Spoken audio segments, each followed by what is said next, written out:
Salut à toutes et salut à tous, bienvenue dans une nouvelle vidéo qui va être un petit peu longue, mais restez bien avec moi, ça pourrait vous aider à faire pas mal de choses, à vous rétablir par moment, mais pas tout le temps. Ça pourrait vous faire gagner du temps. Donc voilà, comment faire quand votre Freebox affiche étape 2. Donc là, j'ai fait exprès de faire l'étape 1 pour que vous compreniez pourquoi. En fait, étape 1, c'est que la box ne ressent pas du tout le câble de la prise téléphonique. Donc, on va aller derrière. Pardonnez pour la qualité de la vidéo, je suis tout seul à filmer. Voilà, on va aller derrière en fait. Vous voyez, le module ici n'est pas enfoncé. Donc on va enfoncer le module déjà, dans un premier temps. Donc sur la révolution, ce problème ne se pose pas, hein, c'est vraiment sur la delta. Et on voit que le câble téléphonique n'est pas branché ici. Vous voyez, il est branché ici. Donc déjà, il y a une erreur de branchement. La première chose que vous voyez, c'est que le branchement n'est pas bon. Le câble qui part de là à la prise téléphonique qui est ici, donc celui-ci. Hop, on va le brancher d'ailleurs. Voilà, donc ça, doit arriver à ce port là. Donc on va débrancher le câble qui est ici. Comme vous pouvez constater, maintenant que j'ai enfoncé le module, elle affiche bien étape 2. Donc elle reste bloquée sur étape 2 et on va venir le brancher ici. On entend le clip, voilà. On vient ici et on vérifie. Étape 3. Elle va faire étape 2, étape 3, étape 2, étape 3, c'est tout à fait normal. J'ai créé une panne volontaire. Elle peut même afficher l'heure, mais avec un débit qui n'est pas bon.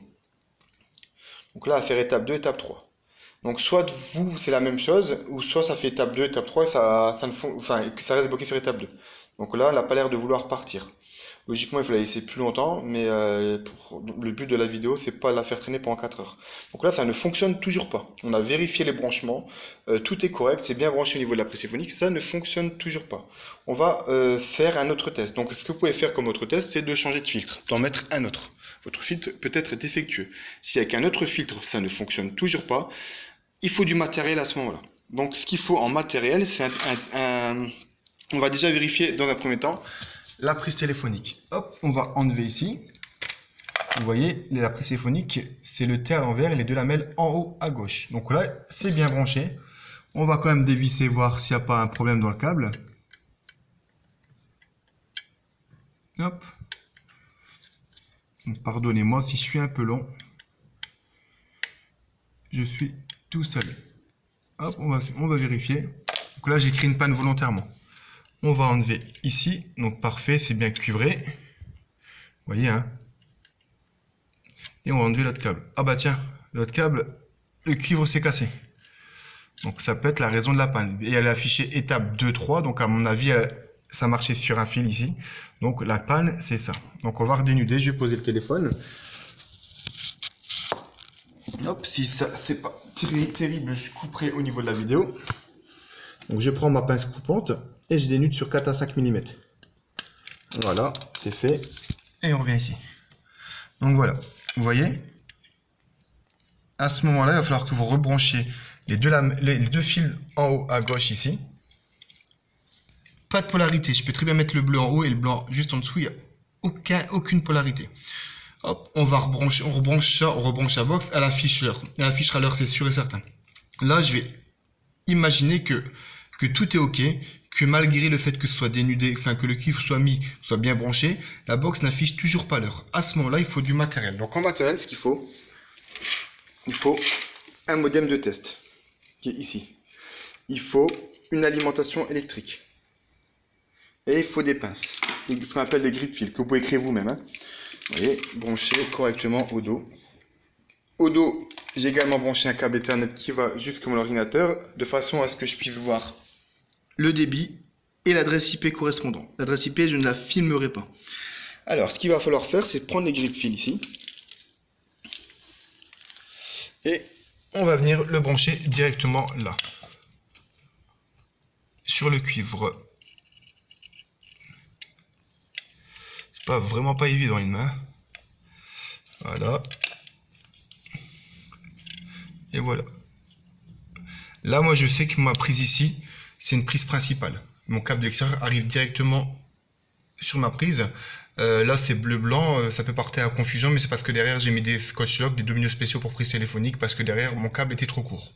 Mais c'est l'arrivée principale. J'ai fait une vidéo qui montre, elle dure 13 minutes et c'est extrêmement important que vous la voyez pour que vous compreniez sur quelle partie faire les tests.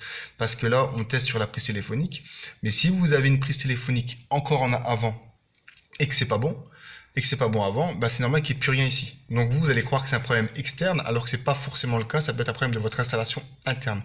Donc il est important que vous voyez la vidéo, que je mettrai en description en fait pour que vous compreniez bien comment faire les essais. D'accord? Alors là j'ai branché directement ici, là on voit qu'il y a un signal qui clignote. Hop, ça clignote.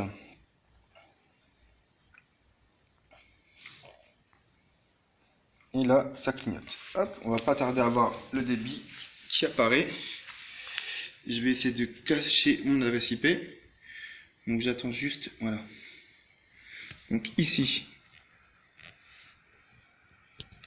vous avez le débit qui apparaît. Vous voyez, donc je suis à 17 mégas, désolé pour la qualité de la vidéo. Donc ça fonctionne, donc ma ligne fonctionne, il n'y a aucun problème. Donc si jamais, après tous les essais qu'on a effectués, ça fonctionne avec un modem de test, bien sûr vous vérifiez l'adresse IP, ça fonctionne avec un modem de test, c'est que c'est un problème de matériel. Ou ça même peut être la prise téléphonique qui ne fait plus le contact, les gamelles peuvent être cassées également. Donc voilà l'autre chose. Si jamais avec un modem de test ça ne fonctionne toujours pas, dans ces cas-là, on va passer à une autre étape qui est la capacité. C'est pareil, normalement ce test à réaliser sur votre arrivée principale. Sur votre arrivée principale, ça fonctionne parfait. Si ça ne fonctionne plus sur votre prise, c'est que c'est votre installation interne qui est défectueuse. D'accord? À ce moment-là, c'est à vous de voir avec un électricien ou vous-même pour la refaire.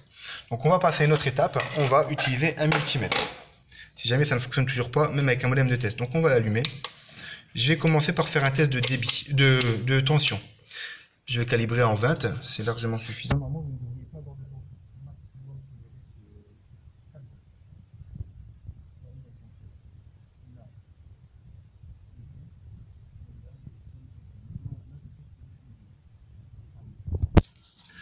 Hop, donc on va tester directement sur les câbles ici. Et je suis bien à 0. Je triche un peu, hein. On va faire la même chose ici. Moi, je mets mes mains directement dessus parce que je sais qu'il n'y a pas de tension. Mais normalement, vous pouvez utiliser ce qu'on appelle un VAT, ce qui est un vérificateur d'absence de tension. Hop, on va retester ici également, voir s'il n'y a pas de courant. Et j'en ai pas. Donc là, ce qu'on va faire, on va utiliser la capacité, exprimée en nanofarad. Hop, on va utiliser cette fonction-là. Alors moi, je vais le calibrer en 200 nanofarad. Je vous expliquerai après ce que c'est. Je vais poser le téléphone là. Je ne sais pas si j'arriverai à voir tout. Voilà. On va le mettre comme ça. Hop. Et je vais venir tester les deux fils ici. Pourquoi il faut vérifier l'absence de tension? C'est parce que la plupart des multimètres que vous avez, s'il y a une tension et que vous utilisez la capacité en nanofarad, vous cramez votre appareil. N pour nano, F pour farad. Donc on vérifie toujours l'absence de tension pour éviter de cramer son appareil. Hop, et je mets fil bleu et fil blanc ou fil, voilà. Et là je suis à 119, 120 on va dire. Donc on va partir sur une base de 120. Hop, 120 nanofarad. À ces 120 là, on va retirer 27, donc 30 nanofarad. Normalement c'est 27, mais on va retirer 30 pour que le calcul soit plus simple. Donc ça nous fait 120 nanofarad moins 30 nanofarad, qui est l'équipement de la plupart des opérateurs téléphoniques. Donc ça nous fait 90 nanofarad, et on va multiplier, normalement c'est par 18, mais pour faciliter le calcul, on va multiplier par 20. Donc 90 fois 20 égale à 1800 mètres. Donc vous savez que votre câble que vous allez mesurer fait 1800 mètres. Donc si vous avez une ligne qui fait 3000 mètres, vous pouvez être sûr que votre câble est câblé est coupé à 1800 mètres. Donc c'est un défaut de ligne. Si votre ligne fait 1800 mètres et que vous mesurez une distance de 1800 mètres, c'est qu'il y a de fortes chances que le problème soit au central téléphonique. Donc voilà.